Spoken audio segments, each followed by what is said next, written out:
Principales referentes teóricos de la eclesiología. Apunte histórico sobre el Tratado de Eclesiología.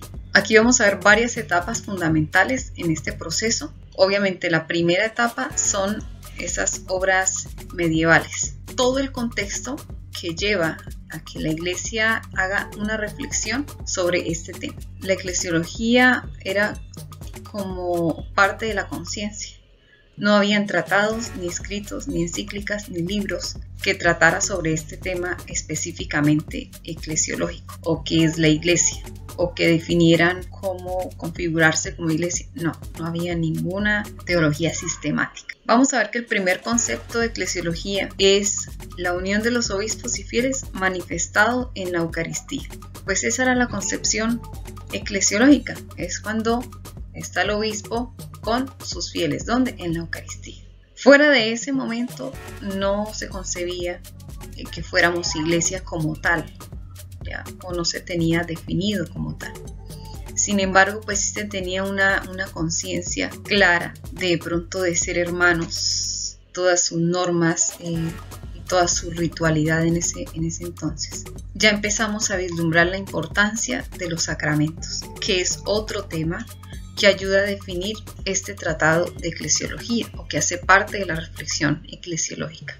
Obviamente, dentro de los elementos iniciales, pues está la patrística, la canonística y la suma teológica. Esos son los momentos esenciales. Encontramos una obra que se llama De Regimine Cristiano en 1301 y 1302. Es uno de los primeros de obras que tratan estos temas.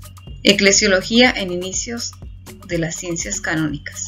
Las ciencias canónicas podemos hablar hoy de derecho canónico, que son las normas eclesiales. Vamos a hablar del siglo XIII, específicamente con este personaje, Graciano. Como canonista empieza a escribir, a elaborar y a clarificar todos estos temas que vemos acá, que es el sacramento, el matrimonio, el orden, todo lo que tiene que ver con los ritos y el sentido de los ritos. Quienes intervienen en estos ritos, ¿cierto? Empieza ya a vislumbrarse un orden dentro de la Iglesia y un sentido. Digamos que es la manera como la Iglesia busca diferenciarse del Estado. No es un grupo cualquiera en la sociedad, no, es un grupo religioso en la necesidad de apartarse de todo lo político, pues tiene que verse como una institución también religiosa, pero organizada. La eclesiología en las sumas medievales. La más significativa es la suma teológica de Santo Tomás de Aquino, un dominico. Dedica su vida al estudio, y un estudio tiempo medieval, pues hay ausencia de teorías y tratados.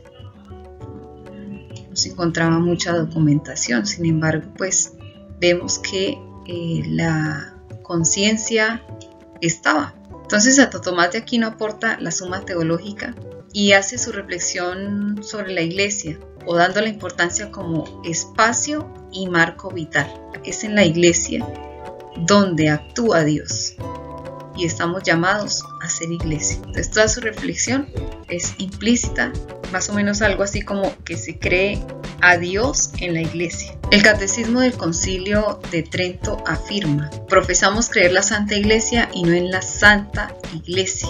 Profesamos creer la Santa Iglesia y no en la Santa Iglesia. Mediante esta manera de hablar, distinguimos a Dios autor de todas las cosas, de todas sus criaturas y de todos los bienes inestimables que ha dado a la Iglesia. Al recibirlos, lo relacionamos con su divina bondad. Los tratados apologéticos del siglo XVI y el Concilio Vaticano I. Allí vemos un tratado importante que es el Tratado de Vera Ecclesia, que asume una postura en la Iglesia introductoria apologética y ayuda a las primeras luchas contra el luterismo y el calvinismo. Toda esta reflexión en torno a la Iglesia, en torno al sentido de las prácticas y sus ritos, nace porque hay un contexto y hay unas situaciones conflictivas que se van presentando y que van obligando a la Iglesia y a los representantes de ese momento a reflexionar, aclarar y definir. Los tratados apologéticos del siglo XVI y el Concilio Vaticano I. La vía histórica que es traer toda esa documentación antigua para demostrar que la Iglesia Católica Romana es la de siempre. Entonces vamos a ver todos estos aportes patrísticos de lo que es la historia. La vía empírica que valora la Iglesia como milagro moral, signo divino que confirma la trascendencia. Tener como esta conciencia, ¿no?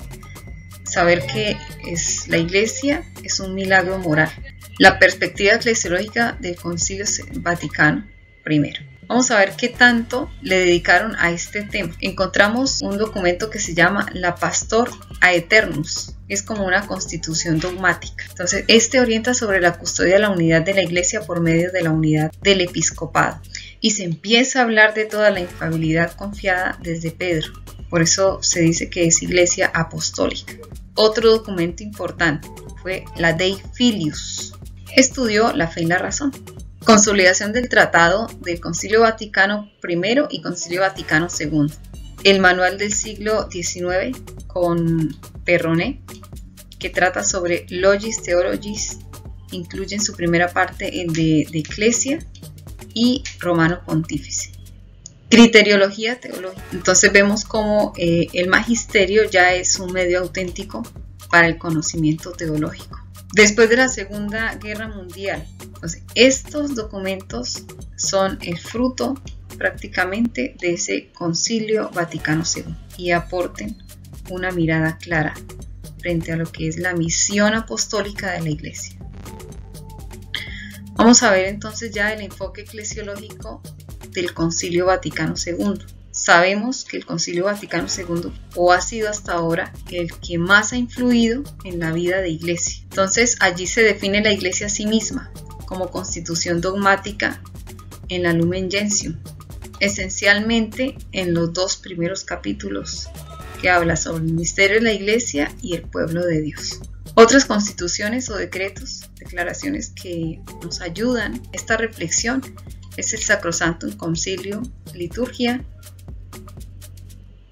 Aquí encontramos varios referentes, que es Hans Küng y un tratado colectivo, el primer tomo. Proponen una teología del misterio eclesial dentro del sistema dogmático. En el segundo capítulo, en cuanto a conceptos fundamentales de la Iglesia, encontramos una palabra griega, ekanoia, pasa al latín ecclesia, y eclesia que traduce iglesia. En los 72 traduce expresión hebrea gahal, que significa convocatoria o asamblea congregada. En el Deuteronomio, libro del Pentateuco, expresiones como el día de la asamblea. También en los labios de Moisés, asamblea. Esta palabra eclesia tiene dos sentidos, digámoslo así. Uno activo y otro pasivo, que significa convocación y congregación. Fueron utilizados por San Isodoro y formuló dos expresiones: iglesia como convocación divina, iglesia como comunidad de los convocados, o que hace ver o que entiende a la iglesia como madre y entiende a la iglesia como una fraternidad. Dentro de la misión ministerial, que se convierte la Iglesia en un misterio de comunión y comunicación, no solo entre nosotros, sino con la Santísima Trinidad. La Iglesia es el reflejo de la Trinidad en su ministerio, en su apostolado. En el Concilio vemos en las imágenes, de hecho ya los artistas hasta se inspiran en estas imágenes. Entonces encontramos esta imagen latinoamericana, donde es pueblo de Dios y donde se ha hecho fuerte esa expresión, iglesia como pueblo de Dios. Un icono o una pintura un poco más antigua donde se ve a Jesús con su esposa, que es la iglesia. En la siguiente imagen vemos la iglesia como templo del Espíritu Santo, también la iglesia como familia. Figuras importantes y muy bonitas para entender lo que significa la iglesia, que no es solo una institución y no es solo una casa de 4 paredes, sino que es toda una espiritualidad, toda una vivencia y toda una comunión y una comunicación.